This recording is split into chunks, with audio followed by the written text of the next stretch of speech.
The mission would have to be put off until sometime after the first of the year. A 2-month minimum estimate has been mentioned as the probable time to mount a new Atlas Agena combination on pad 14. Meanwhile, what they do with the space program is they take this Gemini 6 capsule off of the top of Titan there on pad 19, and they'd replace it with the Gemini 7 capsule for the 14-day mission, which is scheduled now after the first of the year. They'd move that mission ahead by a month or so and perhaps launch that around Thanksgiving time for 2 whole weeks in orbit.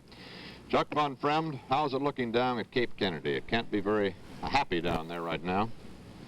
Walter, I really believe that on this family network of ours, that it's lucky there wasn't a microphone up in the White Room when Wally Schirra and Tom Stafford got the bad news some 6 minutes and 20 seconds after the launch of Agena. As you well know, Wally feels very deeply about this mission. He's been looking forward to it almost from the moment he splashed down and his 6-orbit flight back in the Mercury days 3 years ago. And this is when he really wanted, as the oldest of the astronauts, it probably would be his final flight. He wanted it very, very badly. However, I would not completely write off the chances of this GT6 mission going all the way, Walter, because Chuck Matthews, one of the program directors, told me 2 or 3 nights ago that even if they did lose some of the contacts which they wanted with the Agena, that they might still launch if they could really figure out exactly where it was in space. Even if it weren't responding exactly the way they'd like it, they might still commit the men to flight. So this is a time of crossing fingers and hoping and waiting, and that's all we can do from now on for the next hour, I guess, unless Paul Haney or Jack King comes in with some encouraging word. We're just going to have to sweat it out. Walter? Chuck? Yes. Was Charles Matthews saying, in effect, that do you think that if they had no communication with Agena, but could track it from the ground by radar, for instance, that they would go up at least to attempt the rendezvous, if not the docking? Well, the point that Matthews made is that, you know, we are more flexible these days in space than we were back during Mercury when we had flat ground rules as to what was to be done all the time. And this certainly was proven during GT5 with the fuel cells, when everybody was speculating that they'd have to bring back Gordo Cooper and Pete Conrad in the 6th orbit. Instead, they finally just played it out for a bit, and they flew their whole mission.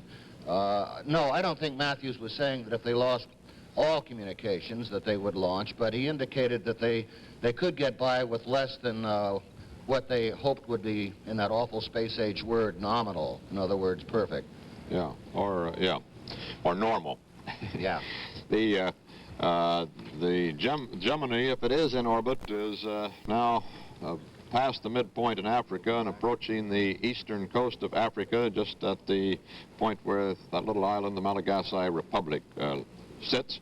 And we're presumably waiting for word from Houston, where I assume they are waiting word from radar tracking stations as to whether they can get a fix on the Gemini and the Agena rather, and determine exactly where it is on its spatial trip. We'll be back with more on GT6 Rendezvous in Space in just a moment. This is Walter Cronkite back at our CBS News Space Center, where we have reported in the last half hour the flight of the Atlas Agena, the target vehicle for this day that was to have been a first ever in space, the attempt to rendezvous, to meet up with a manned vehicle, meeting up with an unmanned vehicle in space, and then docking with it, latching onto it up there some 185 miles above the Earth as they speed along at 17,500 miles an hour. Well, what has happened in this half hour has been highly dramatic and perhaps a sad note. The Agena launch on the top of that Atlas booster went perfectly. But after the Agena separated from the Atlas and gave a boost for its own power to move the next few miles up into its preferred orbit, all the telemetry signals, the radio signals from the Agena to Earth ended. What happened, the Space Center still does not know. It is believed by most of those experts, I believe, that if they do not have any such telemetry signals from the Agena, the Gemini launch, now 1 hour and 4 minutes away, will be scrubbed, and Gemini 6 will be postponed for a couple of months. As the Agena, if it is in orbit, reaches now toward the east coast of Africa, Houston is waiting anxiously to see whether Kano, Nigeria, got any sort of a fix on it. And a few moments, whether the Tananarive station got any sort of a fix on it. The Canary Islands could not find it, and Bermuda lost track of it after 6 minutes and 20 seconds into the flight when the Agena was supposed to fire its rockets on signal. We're waiting for another announcement from the Houston Manned Space Center, where we will hear the voice of Paul Haney when he comes in. The decision to launch the Gemini with astronauts Wally Schirra and Tom Stafford aboard, and they have been there for now 50 minutes in their space craft waiting to go. That decision can come anytime up to 3 hours and 18 minutes from now for a rendezvous still in space tomorrow morning. So there's plenty of time to work with the Agena and try to get some sort of a signal from it. I doubt that very seriously that there would be any scrub of the Gemini launch until they determined definitely there was no hope of bringing back communications with the Agena. And as we heard Chuck Von Fremd report from the Cape a few moments ago, there is a possibility that even if they did not have full communication from the Agena, they would attempt a rendezvous mission with it, whether they could go ahead with the docking or not. We're now waiting to hear from Paul Haney in Houston. This is Gemini Control Houston here. 32 minutes since Agena liftoff, and the situation is no brighter than when we last reported. We, at the point where we experienced this dramatic loss of telemetry, which is the exact time when the Agena engine should have started burning to place us in the desired orbit, we were about 5,500 miles per hour short of the desired orbital velocity, more exactly 8,600 feet per second short.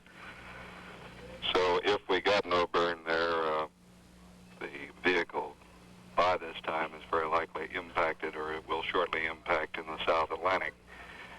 The Agena is a veteran, of course, more than 185 flights. It has a phenomenal record for success. As I say, while we haven't counted it out altogether, the situation does not look good.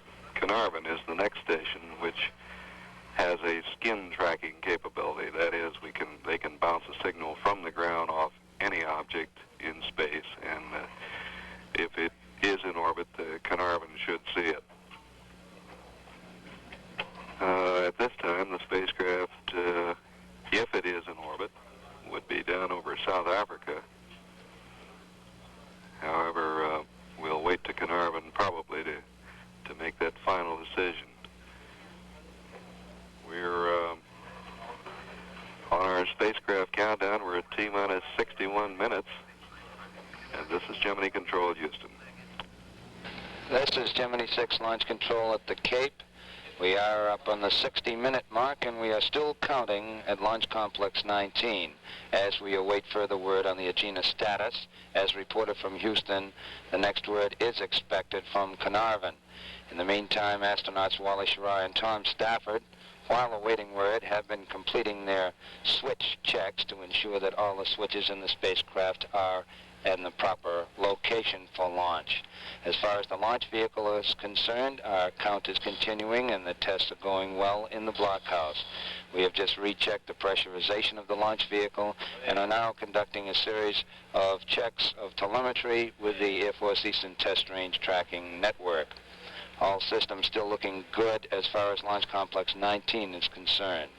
Astronauts Gus Grissom and John Young, the backup pilots for this flight, have returned to the Mission Control Center here at the Cape and are monitoring activities at the Control Center at this time. Now coming up in 60 minutes and 11 seconds and counting. This is Gemini 6 Launch Control. The Agena should be over that Carnarvon station, which is on the northwestern coast of Australia, right over it in about 20 minutes from now. However, Carnarvon should begin to get a radar look at the Agena if it's up there and be able to determine what sort of orbit it's in, if it is there, within about 15 minutes. So the first reports should be coming in soon from Carnarvon on just where the Agena is. Hopefully it is there somewhere, but there is no communication from it. It has not been tracked apparently since 6 minutes and 20 seconds into the flight, when, as you heard Paul Haney report a few moments ago, it had not reached orbital speed as yet. It's not known whether it's up there or whether it has dropped back into the South Atlantic. Meanwhile, the countdown goes on at Cape Kennedy for the launch of Gemini. It has not, of course, been scrubbed yet. The count is T-minus 58 minutes. And Bill Stout, out at the McDonnell Aircraft Plant in St. Louis, can tell us how the count is being followed inside the capsule. Mr. Stout, sir? Walter, they keep changing teammates in the astronaut program, but Bob Sharp, the pilot engineer here at McDonnell, and I have been together from the beginning. Bob, even though there's this doubt hanging over the Cape in Houston right now, presumably inside Gemini 6, Sharon, Stafford are going ahead as if they were going to take off on schedule. What are they doing now? Yes, I'm sure they are probably feeling about like we do, maybe a little bit disgusted, but still continuing their checklist. This is the spot where they're checking, make sure each and every switch circuit breaker in the spacecraft is like it should be. Now then they're checking their suit fans or redundant fans, make sure the coolant pump switches are in their proper position, going through each and every system, making sure their cabin fan is working properly, and checking their platform here, which they turn on, look at the ball, make sure that it starts slaving and working like it should. And so this is the general area of their operations, ensuring a pre-flight readiness of their spacecraft. Do you think they were able to watch the Atlas Agena launch?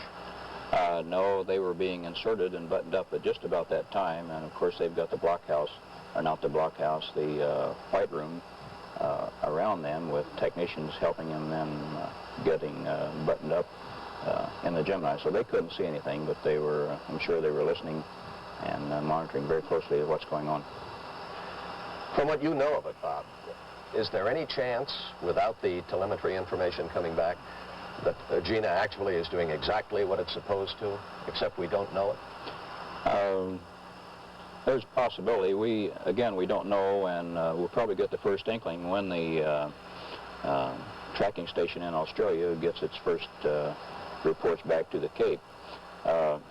The loss of telemetry, right now, we don't know whether it's a loss of the Agena transmitter or its receiver. If it's loss of the transmitter, that just means that it's not transmitting information back to us on what is going on in the Agena. If it's the Agena receiver, then if the Agena receiver is still okay, it could still receive commands from the ground, and these could be carried out normally, and it could receive commands from the spacecraft and be carried out normally. But we lack the information to really know what's going on here, and what the decision will be. Nobody can tell at this time. Some of the sequences of the Agena are independent of the telemetry system. They are carried out by a clock or a timer, much as your wife's oven, maybe turned on after she's gone to the grocery store and turned off at a proper time. And some of these sequences, like starting that Agena engine, jettisoning the cone or the shroud up on the nose of the craft and so on, are carried out with a timer, and they're independent of the telemetry system. But whether it's an independently programmed command or a command transmitted from the ground, We really don't know, and we don't know any more here, Walter, than you do there.